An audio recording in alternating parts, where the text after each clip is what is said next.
Hola, ¿cómo están todos? How y'all doing, bro? I'm back with another video. It's been a long time, bro. No League MX videos, no Premier League videos, no nothing like that. International break. Now we're talking Selección Mexicana. I waited for the two games to end.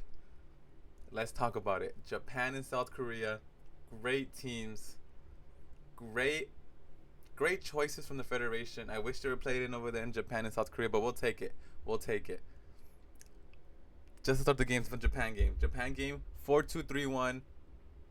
Malagón, Montes, Vasquez, Gallardo, Jorge Sanchez again with another opportunity, Edson, Marcel, Pineda, Alvarado, Vega, Jimenez. 4-2-3-1. Could I say probably one of the worst games I've seen in Mexico history? I will say it first time right now. One of the worst games I've seen Mexico play. Japan outplayed us, dominated. We didn't have our first shot until the minute 30. Malagon was again a vital part in not getting scored on. There's stuff to say, you know what I mean? I will say this: it's disappointing to see them not play that well when this is basically our starting 11. Missing some players, yes, I guess missing some players, maybe. This is our starting 11, and then it showed that we are miles behind, miles behind. I will say that Montes and Vasquez did look good in the back line. I will say the second half, yes, I think Japan were coming down the flanks, but when it came down to it, Vasquez and Montes handled it perfectly. Pineda, again, he received the ball, holding the ball up from the back. He's not that type of player. Same thing with Vega, Alvarado again. I can't stress this enough. When will Alvarado give us a good game with the Selección Mexicana? I it just sounds like I'm an Americanista picking on Chivas players. When will he give us a good game, bruh? When will he give us a good game? I don't know why every coach is obsessed with him. His attitude. He is a skillful, a very good player. Don't get me wrong. But when it comes to results and consistency, if we make fun of Charlie, Gallardo, Luis Romo in his time, we should start doing that to Piojo now. Like, we should start putting pressure on him now, bruh. Come on. It's been a very long time since I've seen him have a good game in Mexico, and I'm getting tired of it. We know he has the skill for it as well. He's not a bad player. We need him. We need to start doing better immediately. Second half comes along, and all I can say is, I mean, we Mexico played better the second half. I guess we had more chances. Beterame changes the game second half, comes in, but now they changes to 4-3-3. He comes from the wing, kind of second strike. It was a very good game all around. Mexico did not play good. We talk about South Korea versus Mexico. Mexico 2, South Korea 2. A South Korea team that came from beating the United States 2-0 and looked very well coached and very organized, bro. Every line was met with a play from South Korea. It was amazing. It was amazing. 2-2. Mexico comes out with Rangel, a very good goalkeeper. Rodrigo Huescas, Jose Juan Sanchez Purata, who I think had a very good game. Johan Vasquez, Mateo Chavez, Eric Lira, Marcel Ruiz, Eric Sanchez. A 4-3-3 with Beterame on the left, Jimenez as a striker, and Lozano on the other wing. In my opinion, this is the way Mexico should play.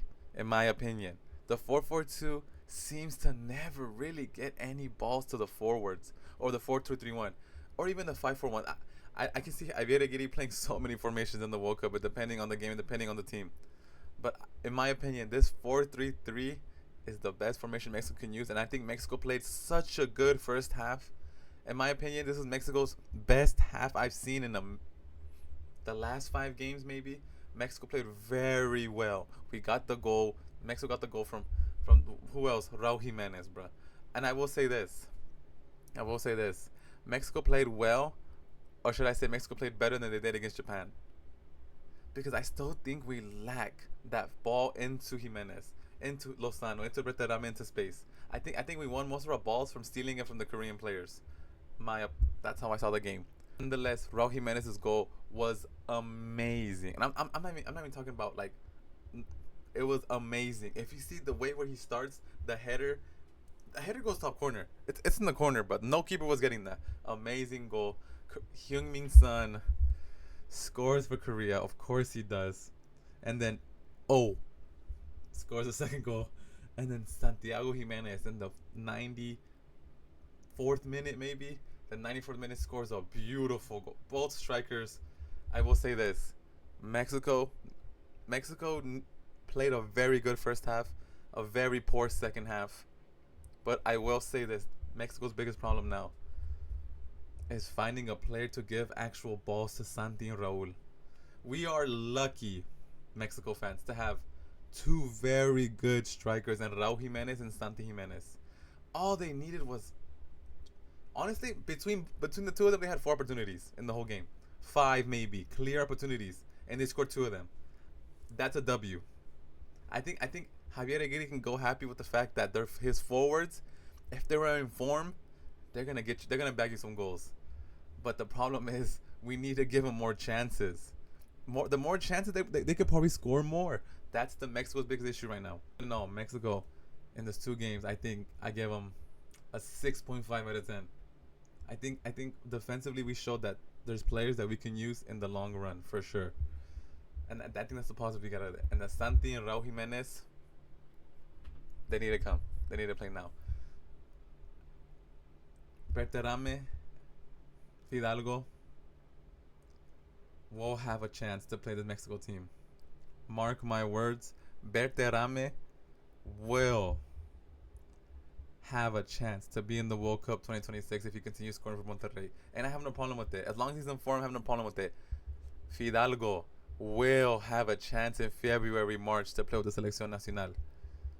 Mark my words, guys. I'm calling it right now. There's all signs point to Javier Aguirre going into his extranjero bag, going into his getting a player that's Argentinian and bring him to the World Cup. Gabriel Caballero, 2002. Guille Franco, 2010. Berterame Fidalgo, 2026. It is what it is. We wrap up this video, bro. I know I'm just talking about Mexico games, but I really want to talk about these CONCACAF qualifiers. I love the CONCACAF region. I will never not love the CONCACAF region, bro. Let's get into it, bro. The first group. If you would have told me Suriname would have been topping this group of 4 points, Salvador in second, Panama in third, Guatemala in fourth. The group is still open to everybody, in my opinion. One Guatemala win puts them in. It's amazing. This group is gonna get better and better. And the only thing I'll take away from this group, El Salvador, in my opinion, missed one of the greatest opportunities to grab this group by the fucking, you know what I'm saying? They need to understand. They had the win against Guatemala, and I was so impressed. I was like, wow, they won a win in Guatemala. And just imagine if they would have won this game, which I think they could have won this game. I think if they would have, in my opinion, the coach played a little too defensively. I think if they would have came out more with a pressing, they would have won this game. But nonetheless, they missed a great opportunity to be at 6 points. 6 points. It would have been, they would have been a whole 4 points ahead. Second place would have been Panama. They missed a great opportunity, man. Salvadorian fans, how hurt are you to see that Salvador really missed opportunity to be really first place and be a front runner to make the World Cup? Group B, man, Jamaica. And moving on to Group B, Jamaica. Jamaica is now playing really good under Stephen McLaren. And I'll tell you this much, they kind of just moved away from the Antonios, the Grays, the Johnsons, the Andre Grays. There's 2 Grays. They moved away from it. They got into a younger core up front, and I'm very impressed with what they're playing. They beat Bermuda 4-0. They beat Trinidad 2-0. I think Jamaica, with the second win, one more win, I think Jamaica is into the World Cup. Jamaican fans, be excited. You're going to see your team in the World Cup again. You're going to see your team in the World Cup again soon. For the rest of the group, Bermuda and Trinidad Tobago, I think, are out of the competition. Curaçao and Jamaica are going to be the 2 teams fighting for that spot. Now moving on to Group C, man. Group C, Honduras, Costa Rica, Haiti, Nicaragua. Honduras is first place, but this group, man, this group is so topsy-turvy. I don't know who will go on. I don't know who's going to go on. I literally don't know. Honduras ties 0-0 against Haiti in Haiti. Nicaragua and Costa Rica tie in Nicaragua 1-1. Honduras beat Nicaragua 2-0. Costa Rica, Costa Rica, giving up a 2-0 lead to Nason and Haiti. Nason scoring a hat trick for Haiti against a Keylor Navas who, at the end of the game, looked visibly irritated. And in my opinion, you should be visibly irritated as a captain of your national team if you give up a 2-0 lead. Costa Rica, lackluster the second half, gave up so much. That last goal, they're so lucky. They're on 2 points. Haiti's on 2. Nicaragua on 1. Honduras on 4. Honduras play Costa Rica next. This group, in the World Cup qualifying aspect, is the group of death. There's no way one win for Costa Rica puts them above Honduras. Haiti beats Nicaragua, they go above both teams. We got to understand this. This group can go down to the last game. Group C, Honduras, Haiti, and Honduras. Group C, Honduras, Haiti, and Costa Rica. That is the group to watch if you find a neutral game. And that being said, thank you guys for watching. Keep moving forward. Never look back. And always stay up. Peace.